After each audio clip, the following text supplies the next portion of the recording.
Hello बच्चों, हम पढ़ रहे थे दो चरों वाले रैखिक युग्म। इस वीडियो में हम प्रश्नावली 3.2 के सारे सवाल हल करने वाले हैं।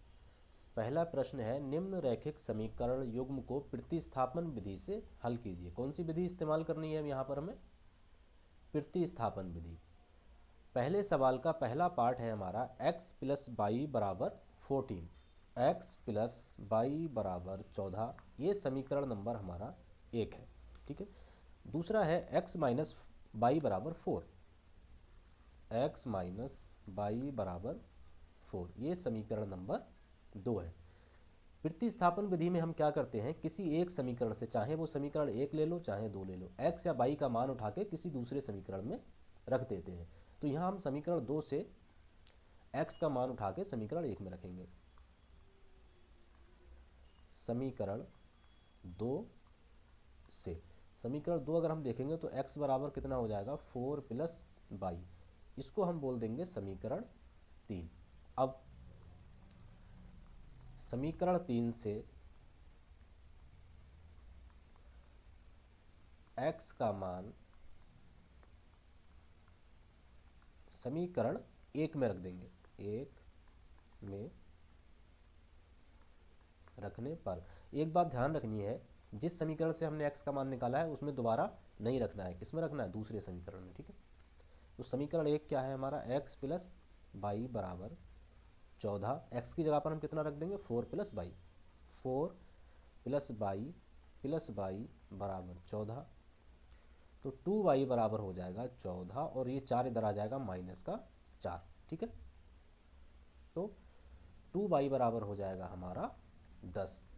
y बराबर कितना आ जाएगा, 10/2 बराबर 5। अब y का मान निकल गया हमारा, तो y के मान को हम समीकरण 3 में रखेंगे, x का मान निकल जाएगा।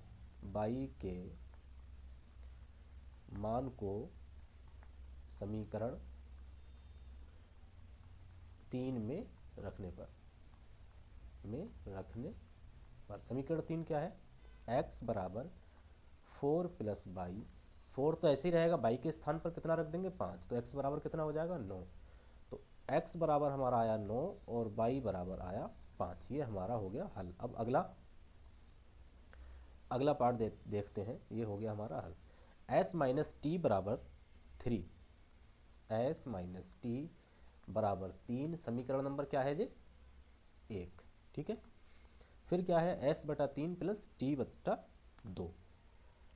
s/3 प्लस t/2 बराबर 6 है, हाँ 6। अब ये समीकरण 2 हो गया। अब समीकरण 1 से हम क्या करेंगे, s का मान उठा के समीकरण 2 में रख देंगे। समीकरण 1 से क्या रखेंगे, s बराबर हो जाएगा हमारा t प्लस 3 और इसको हम मान लेंगे समीकरण 3। अब s का मान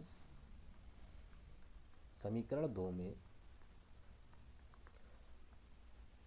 रखने पर, समीकरण 2 में अगर s का मान रख देंगे हम तो क्या मिल जाएगा, t मिल जाएगा। तो समीकरण 2 क्या है, s/3 प्लस t/2 बराबर 6। s के स्थान पर क्या रख देंगे, t प्लस 3। तो ये हो जाएगा t प्लस 3/3 प्लस t/2 बराबर 6। अगर हम इसको एलसीएम लेके हल करेंगे तो एलसीएम हो जाएगा 6 और ये आ जाएगा 2t प्लस 3 प्लस का 3t बराबर 6। अंदर मल्टीप्लाई करेंगे तो जो हो जाएगा 2t प्लस का 6 प्लस का 3t, और इसकी अगर हम मल्टीप्लाई करेंगे तो जो हो जाएगा 36।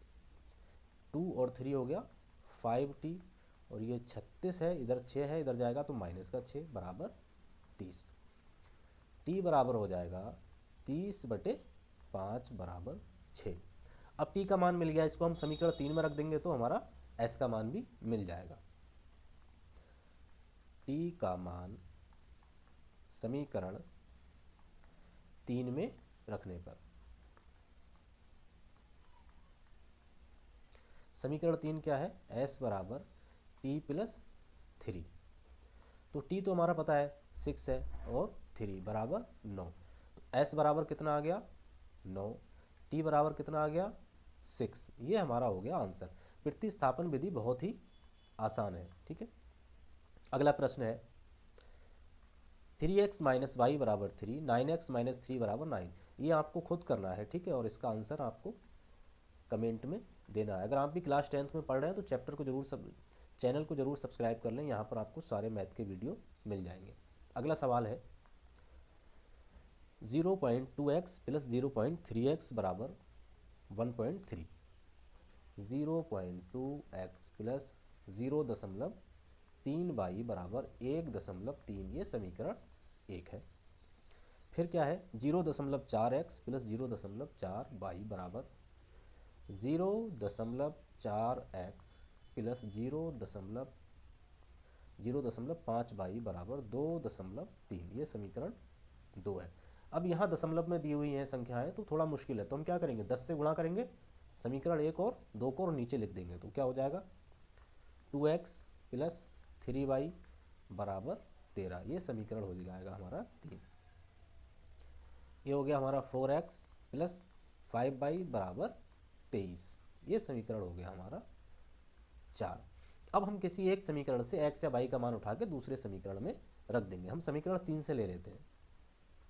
समीकरण 3 से समीकरण अगर हम 3 की बात करें तो 2x बराबर हो जाएगा हमारा 13 माइनस 3y। ठीक है, और x बराबर हो गया हमारा 13 माइनस 3y बटे 2। अब x का मान समीकरण 4 में रख देंगे, 4 में रखने पर, और इसको हम बोल देंगे समीकरण 5। ठीक है, समीकरण 4 हमारा क्या है 4x प्लस 5y बराबर 23। यहाँ पर x का मान रख देंगे 4, x बराबर कितना है 13 माइनस 3y बटे में कितना है 2 प्लस 5y बराबर 23। इस 2 से ये 2 कट जाएगा तो ये हो गया 2, अंदर कितना है 13 माइनस 3y प्लस 5y बराबर 23। अंदर अगर हम क्या करेंगे गुणा तो कितना आ जाएगा 26 माइनस 6y प्लस 5y बराबर 23। अब माइनस 6y है प्लस 5y है तो माइनस का y बचेगा, इधर 23 है और 26 इधर आएगा तो माइनस का 26 हो जाएगा, तो -3। माइनस से माइनस कट जाएगा तो y बराबर कितना आएगा 3। अब y का मान समीकरण 5 में रख देंगे, y का मान समीकरण 5 में रखने पर समीकरण 5 क्या है हमारा x बराबर 13 माइनस 3y बटे 2। 13 तो वैसे ही रहेगा माइनस 3, y के स्थान पर 3 बटे 2, तो ये क्या आएगा हमारा 13 माइनस 9 बटे 2 बराबर 13 में से 9 गए 4 बटे 2, तो ये हो जाएगा हमारा 2।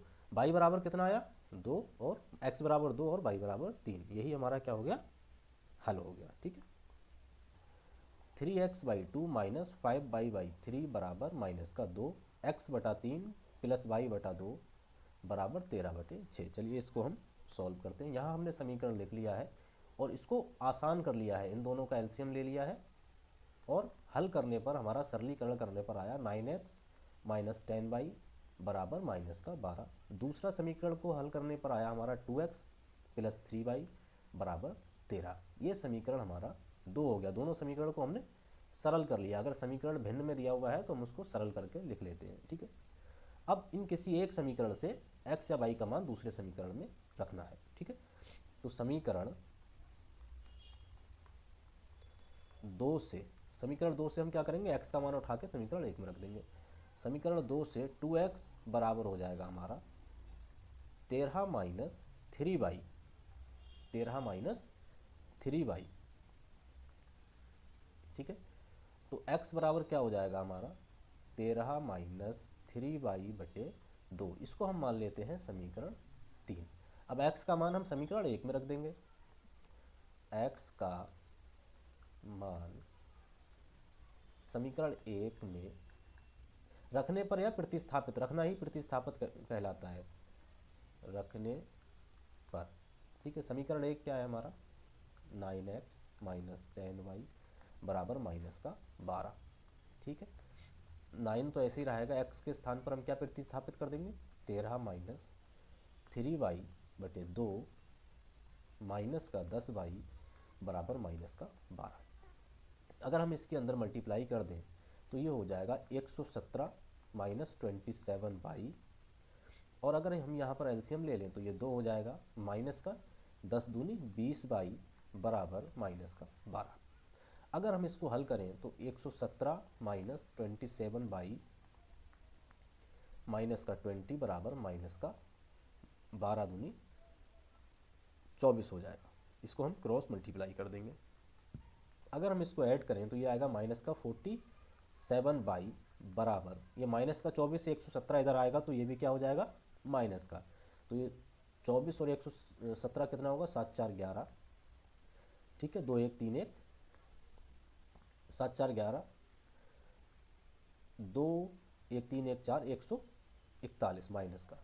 माइनस से माइनस कट जाएगा तो y बराबर कितना हो जाएगा, 141 बटे 47 बराबर 3। अब y के मान को हम किस में रख देंगे, समीकरण 3 में। समीकरण 3 क्या है, x बराबर 13 माइनस 3, y बराबर कितना है, 100 नहीं, y बराबर 3 आया है और बटे में 2 आया है। 13 3 गुणा 3 कितना हो जाएगा, 9 बटे 2, 4 बचेगा, 4 बटे 2 बराबर 2। तो y बराबर 3 और x बराबर 2।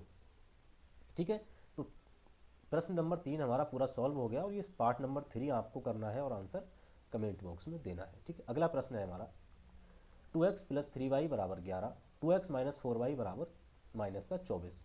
इसको हल करना है और x और y के मान कहाँ रखने हैं, इस समीकरण में रखने हैं, और m का मान ज्ञात करना है। ठीक है, तो हल करते हैं। 2x प्लस 3y बराबर 11 और 2x माइनस 4y बराबर माइनस का 24। ठीक है, ये समीकरण हमारा 1 है और ये समीकरण 2 है। अब समीकरण 2 से हम x का मान उठाकर समीकरण 1 में रख देंगे। समीकरण 2 से, समीकरण 2 से अगर हम2x बराबर क्या होगा, माइनस का 24 प्लस का 4y, तो x बराबर क्या हो जाएगा, माइनस का 24 प्लस का 4y बराबर बटे में 2। तो ये आ जाएगा हमारा, अगर हम इसको हल करेंगे, माइनस का 12 प्लस का 2y, और इसको हम बोल देंगे समीकरण नंबर 3। अब इसका मान हम समीकरण 1 में रख देंगे। x का मान समीकरण 1 में प्रतिस्थापित कर देंगे, में रखने पर। समीकरण 1 क्या है हमारा, 2x प्लस 3y बराबर 11। ठीक है, 2x के स्थान पर हम क्या रख देंगे, माइनस का 12 प्लस का 2y प्लस 3y बराबर 11। अंदर मल्टीप्लाई करेंगे तो माइनस का 24 प्लस का 4y प्लस का 3y बराबर 11। ठीक है, 4 3 7y बराबर 11 प्लस का 24 हो जाएगा, ये बराबर 35। तो y बराबर आ जाएगा हमारा 35 बटे 7 बराबर 5। अब y के मान को हम क्या करेंगे, y के मान को समीकरण 3 में रख देंगे। 3 में रखने पर, समीकरण 3 में रखेंगे तो क्या आएगा, समीकरण 3 क्या है हमारा, x बराबर माइनस 12 प्लस 2, y कितना है 5, तो ये हो जाएगा हमारा माइनस 12 प्लस 10। तो x बराबर कितना हो जाएगा, माइनस का 2, y बराबर 5, x बराबर माइनस 2। अब x और y के मान को हम किस में रख देंगे, y बराबर mx प्लस c। तो y कितना आया हमारा, y कितना आया था हमारा 5, x कितना आया, माइनस का 2 प्लस 3। ठीक है, तो माइनस का 2m बराबर हो जाएगा हमारा 5, और 3 इधर आएगा माइनस का 3, तो ये हो जाएगा हमारा 2। तो m बराबर कितना आएगा, 2 और बटे में कितना -2, तो m बराबर हमारा -1 आएगा। ठीक है,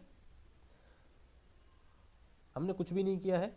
सबसे पहले प्रतिस्थापन विधि से y का मान निकाला, x का मान निकाला और उन दोनों मान को हमने उठाकर इस समीकरण में रख दिया और हमारा m का मान निकल के आया -1। ठीक है, अगला प्रश्न देखते हैं। निम्न संख्याओं में रैखिक समीकरण युग्म बनाइए और उनके हल प्रतिस्थापन विधि से ज्ञात कीजिए। बहुत ही आसान है। दो संख्याओं का अंतर 26 है। माना संख्याएं x तथा y है। इनका अंतर कितना है? 26। x माइनस वाई बराबर 26। समीकरण हो गया 1। यहाँ एक बात ध्यान रखनी है, हमने x में से y घटाया है, प्लस का 26 आया है, तो x क्या है? y से बड़ा है। ठीक है, और एक संख्या दूसरी संख्या की 3 गुनी है। तो जो एक संख्या है, मान लिया x जो है वो बड़ा है, वो 3 गुना है किसका? y का। तो ये हो गया समीकरण 2। अब समीकरण 2 से y का मान समीकरण x का मान समीकरण 1 में रख देंगे। समीकरण 2 से x का मान समीकरण 1 में रखने पर समीकरण 1 क्या है? x माइनस वाई बराबर 26। अगर इसमें हम x का मान कितना रख दें? 3y माइनस वाई बराबर 26, तो 2y बराबर होगा हमारा 26। y बराबर कितना आ जाएगा? 13। अब y का मान समीकरण 2 में रख देंगे हम। y का मान समीकरण 2 में रखने पर x बराबर 3y है समीकरण 2, तो x बराबर हो जाएगा 3, y की जगह पर कितना रख देंगे? 13। तो x बराबर कितना हो जाएगा? 13 तिया 39। तो जो हमारी पहली संख्या है या बड़ी संख्या है वो क्या है? पहली संख्या x बराबर कितना? 39। दूसरी संख्या या छोटी संख्या, दूसरी संख्या y बराबर कितनी है? 13। ठीक है, दोनों सवाल हल हो गए हमारे। दो संपूरक कोणों में बड़ा कोण छोटे कोण से 18 डिग्री अधिक है, उन्हें ज्ञात कीजिए। संपूरक कोण क्या होते हैं बच्चों? जैसे दो कोण हैं θ1 प्लस θ2, ये संपूरक तब कहलाएंगे जब इनका जोड़ कितना हो? 180 डिग्री। ठीक है सॉरी। माना कोण θ1 तथा θ2 है। अब संपूरक कोण लिख दिया है तो θ1 प्लस θ2 बराबर कितना होगा? 180 डिग्री। ये हो गया हमारा समीकरण 1। अब बड़ा कोण, मान लिया θ1 क्या है? बड़ा कोण है और वो छोटे कोण से कितना ज़्यादा है? θ2 प्लस 18 डिग्री ज़्यादा है, तो θ1 माइनस θ2 बराबर कितना हो जाएगा? 18। ये हो गया हमारा समीकरण 2। ठीक है, अब समीकरण 2 से θ1 का मान समीकरण 1 में रखने पर रखने की जगह आप प्रतिस्थापित भी कर सकते हो, वो लिखने में थोड़ी दिक्कत होती है प्रतिस्थापित करने पर। ठीक है, तो θ1 प्लस θ2 बराबर 180 है और θ1 कितना है? θ2 प्लस 18। θ2 प्लस 18 प्लस θ2 बराबर 180। ठीक है, तो ये हो जाएगा हमारा 2θ2 बराबर 180 माइनस 18 बराबर 162। ठीक है, 162। तो θ2 बराबर हो जाएगा 162/2 बराबर 81 डिग्री। अब θ1 आ गया। θ1 का मान समीकरण 1 2 में प्रतिस्थापित कर दो। थीटा टू का मान समीकरण 2 में रखने पर, समीकरण 2 क्या है, थीटा 1 माइनस थीटा 2 बराबर 18 है। तो थीटा 1 बराबर हो जाएगा 18 प्लस थीटा 2। थीटा 1 बराबर 18 प्लस 81, 8 1 9 और 8 1 9, 99 डिग्री। तो थीटा 1 आया हमारा 81 डिग्री, थीटा 2 आया हमारा थीटा 2 81 डिग्री और थीटा 1 99 डिग्री। ठीक है। अगला, 6 गेंदें 3800 रुपये में खरीदी, बाद में 3 बल्ले 5 गेंदें 1750 में खरीदी, प्रत्येक बल्ले और गेंद का मूल्य ज्ञात कीजिए। माना बल्ले का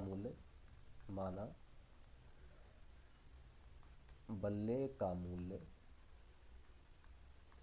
कितना मान लिया, x, गेंद का मूल्य y मान लिया। ठीक है। तो 7x प्लस 6y बराबर कितना हो जाएगा हमारा 3800। ये समीकरण 1 हो गया। और 3x 3 बल्ले प्लस 5 गेंदे 5y बराबर कितना हो जाएगा हमारा 1750। ठीक है। अब किसी एक समीकरण से हमें x या y का मान निकाल के दूसरे समीकरण में प्रतिस्थापित करना है। समीकरण 2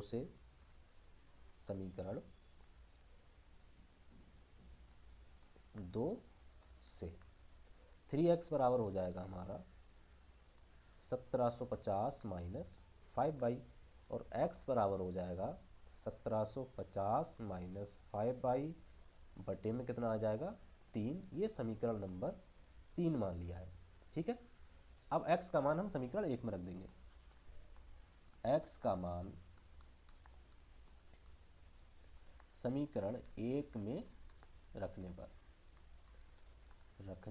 समीकरण 1 क्या है 7, और x के स्थान पर हम क्या रख देंगे 1750 माइनस 5y बटे में 3 और प्लस का 6y बराबर 3800। ठीक है। अब 1750 की अगर 7 से गुणा करेंगे हम तो वो आएगा 12250 माइनस का 7 पंजे 35y, और यहाँ पर हमने एलसीएम ले लिया है 3, तो ये हो जाएगा 6 18y बराबर 3800। ठीक है। अगर हम 35 में से हमारा 18 जाएगा तो माइनस का बचेगा 17y, माइनस का 17y, और 3 की अगर हम 3800 से गुणा कर दें तो 11400 आएगा, और माइनस ये 12250 इधर जाएगा तो माइनस का हो जाएगा 12250। अगर इसमें से हम 12250 घटा दें तो ये आएगा माइनस का 850, माइनस से माइनस कट जाएगा तो y बराबर आ जाएगा हमारा 850 बटे 17, और 17 पंजे 85 यानी कि 50। तो जो गेंद का मूल्य निकल के, ये किसका मूल्य निकल गया, गेंद का मूल्य 50 रुपये। अगर इस y का मान हम समीकरण 3 में रख दें, y का मान समीकरण 3 में रखने पर, समीकरण 3 क्या है, x बराबर 1750 माइनस 5y कितना आया 50 बटे 3, तो 1750 और ये 250 बटे में 3। 1750 में से 250 जाएगा कितना बचेगा 1500 बटे में 3 बराबर 500। तो गेंद का मूल्य, बल्ले का मूल्य आया 500 रुपये, गेंद का मूल्य आया 50 रुपये। ठीक है। अगला प्रश्न देखते हैं।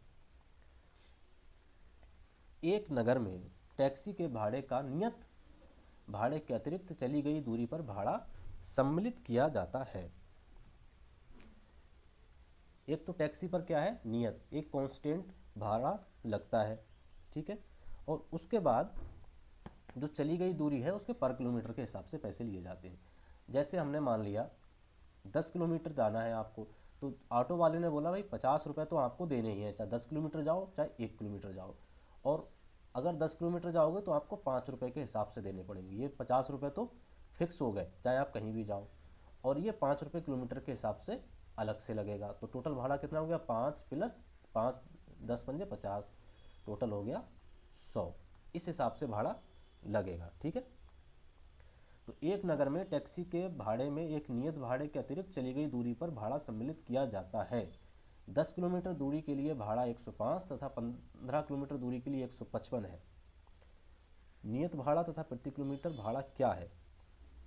एक व्यक्ति को 25 किलोमीटर की यात्रा के लिए कितना भाड़ा देना पड़ेगा, ठीक है। माना नियत भाड़ा बराबर x है और अतिरिक्त भाड़ा, अतिरिक्त बोल दो या पर किलोमीटर के हिसाब से बोल दो, भाड़ा बराबर y है। अब प्रश्न क्या कह रहा है, 10 नियत भाड़ा तो नियत ही रहेगा x प्लस 10 किलोमीटर दूरी चली है तो 10y बराबर कितना है 105। ये समीकरण 1 हो गया। फिर क्या है, अगर 15 किलोमीटर भी जाएगा तो जो x तो फिक्स रहने वाला है, और 15 किलोमीटर गया तो 15y बराबर 155, ठीक है, बराबर ये हो गया। अब इसको हम प्रतिस्थापन विधि से हल ना करके कौन सी विधि से हल करेंगे, विलोपन विधि से। तो समीकरण 2 में से समीकरण 1 को घटा देंगे।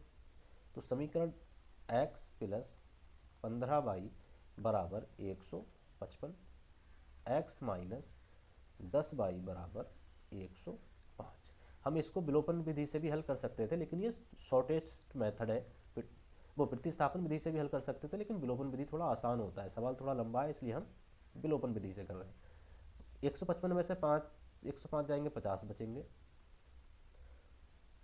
और 15y में से 10y जाएगा, 5y बचेगा, और x में से x गया 0, तो 5y बराबर हमारा निकल के आया 50, और y बराबर हो जाएगा 50/5 बराबर 10। ये हो गया 10 रुपये। अब y का मान समीकरण 1 में रख देंगे। y का मान समीकरण 1 में रखने पर समीकरण 1 में रखने पर हमारा क्या होगा, x प्लस 10, y का मान कितना है 5 बराबर 105। तो x बराबर हो जाएगा 105 और 10 पंजे 50, ठीक है। ये है 10 और y का मान हमारा 10 आया, तो ये 10, 105 माइनस 100 बराबर 5। x बराबर 5 आया, y बराबर 10 आया। नियत भाड़ा निकल गया हमारा 5 रुपये, प्रति किलोमीटर का भाड़ा निकल गया 10 रुपये। तो हम 25 किलोमीटर का भाड़ा निकाल सकते हैं। 25 किलोमीटर का भाड़ा बराबर होगा x प्लस 25y बराबर, x कितना है 5 प्लस 25y कितना है 10। तो 5 प्लस 250 बराबर 255 रुपये लगेंगे, ठीक है। अब अगला प्रश्न देखते हैं हम। प्रश्न नंबर 5 है हमारा, किसी भिन्न के अंश और हर दोनों में 2 जोड़ दिया जाए तो वह 9/11 हो जाती है। यदि अंश और हर दोनों में 3 जोड़ दिया जाए तो वह 5/6 हो जाती है। वह भिन्न ज्ञात कीजिए। देखो, माना कोई भिन्न क्या है, माना भिन्न x/y है। तो प्रश्न क्या कह रहा है, x/y। अंश और हर दोनों में कितना जोड़ दिया जाए, 2। अंश में भी 2 जोड़ दिया, हर में भी 2 जोड़ दिया, तब ये कितनी बन जाती है 9/11। अगर बच्चों हम इसको सरल करके लिखें तो ये हो जाएगा, क्रॉस मल्टीप्लिकेशन कर दें तो 11x प्लस 22 बराबर 9y प्लस 18, और इधर लिखें हम तो जो हो जाएगा 11x माइनस का 9y बराबर 18 माइनस 22 बराबर माइनस का 4। ये समीकरण 1 हो गया। और दूसरा क्या कह रहा है, यदि अंश और हर दोनों में 3 जोड़ दिया जाए, x प्लस 3 और y प्लस 3 बराबर 5/6, इसका क्रॉस मल्टीप्लाई करें तो ये आएगा 6x प्लस 6×3 = 18, और ये आएगा 5y प्लस 15। ठीक है, और अगर इसको भी हम सरल करके लिखें तो 6x माइनस का 5y बराबर 15 माइनस 18 बराबर हो जाएगा 6x माइनस 5y बराबर 15 में से 18 जाएगा माइनस का 3। ये समीकरण हो जाएगा हमारा 2। ठीक है, समीकरण 1 क्या आया, 11x माइनस 9y बराबर माइनस का 4, 6x माइनस 5y बराबर माइनस का 2। अब समीकरण 2 से x का मान हम समीकरण 1 में रख देंगे। समीकरण 2 से क्या करेंगे हम, 6x बराबर हो जाएगा माइनस का 3 प्लस का 5y। ठीक है, तो x बराबर हो जाएगा -3 प्लस 5y/6। x का मान समीकरण 1 में रख देंगे। समीकरण 1 में रखने पर समीकरण 1 क्या है हमारा, 11। x के स्थान पर हम कितना रख देंगे, माइनस का 3 प्लस का 5y/6 और प्लस का कितना है 22, माइनस का 9, माइनस का 9y बराबर माइनस का 4। ठीक है, अब 11×3 = 33 माइनस का 33 प्लस 11×5 = 55, 55y, और अगर हम एलसीएम ले लें तो जो हो जाएगा माइनस का 9×6 = 54 बराबर 6 है, तो इधर माइनस का 4 है। अगर हम इसको हल करें 55y में से 54y जाएगा तो y बचेगा, और ये 6×4 = 24 हो जाएगा माइनस का 24, और 33 इधर आएगा तो प्लस का 33 हो जाएगा, तो कितना आएगा 11। y बराबर कितना आएगा हमारा 11। ठीक है, नहीं 24 में से 33 जाएगा तो बचेगा 9। y बराबर हमारा 9 आ गया। अब y बराबर 9 आ गया तो y का मान हम किस में रख देंगे, समीकरण 3 में। ये हमारा क्या था, समीकरण 3 में y का मान, इसको देखना नहीं है अभी, y का मान समीकरण 3 में रखने पर समीकरण 3 क्या था हमारा, x बराबर -3 प्लस 5y, x बराबर -3 प्लस 5y/6, तो -3 प्लस 5, y बराबर कितना आया था 9/6, -3 प्लस 5 नहीं 45/6, ये कितना हो गया 42/6, और 6 7 42, तो x बराबर आ गया 7, y बराबर आ गया 9। और हमसे क्या पूछा था, भिन्न बताइए, भिन्न क्या थी, x/y, x का मान 7, y का मान 9, तो ये क्या हो गया हमारा भिन्न हो गई। ठीक है, ठीक है, तो यहाँ पर जो हमने भिन्न निकाली है वो कितनी आई, 7/9। ठीक, अगला प्रश्न देखते हैं। 5 वर्ष बाद जैनब की आयु उसके पुत्र की आयु से 3 गुनी हो जाएगी। माना जैकब की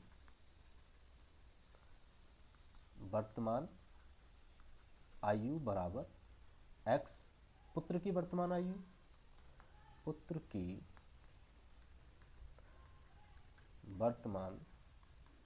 आयु बराबर y। ठीक है, अब प्रश्न क्या कह रहा है, 5 वर्ष बाद, तो अभी आयु x है तो 5 वर्ष बाद x प्लस y हो जाएगी, और पुत्र की आयु अगर आयु y है तो 5 वर्ष बाद x प्लस 5 y प्लस 5 हो जाएगी। कितनी है 3 गुनी हो जाएगी। कितनी? 3 गुनी। ठीक है। अब 5 वर्ष पूर्व है x, 5 वर्ष पूर्व है तो -5 हो जाएगा पहले, y -5। पुत्र की आयु की 7 गुनी थी, तो ये कितनी थी? 7 गुनी। अगर हम इसको सॉल्व करें तो जाएगा x + 5 बराबर 3y + 15। अगर इसको सॉल्व करके लिखें तो x - 3y बराबर 10, ये समीकरण 1 आ गया। और इसको अगर हम हल करें तो x - 5 बराबर 7y माइनस का 7 पंजे 35। और अगर इसको हल करके लिखें तो x - 7y बराबर 35, और ये 5 इधर आएगा प्लस का तो माइनस का 30। समीकरण नंबर 2। आपको हमने पहला और दूसरा समीकरण निकाल दिया, बता दिया। तो इसको प्रतिस्थापन विधि से हल करना है और इसका आंसर भी आपको कमेंट बॉक्स में देना है। ठीक है। अगला प्रश्नावली 3.3 हम अगले वीडियो में सॉल्व करेंगे। ठीक है। इस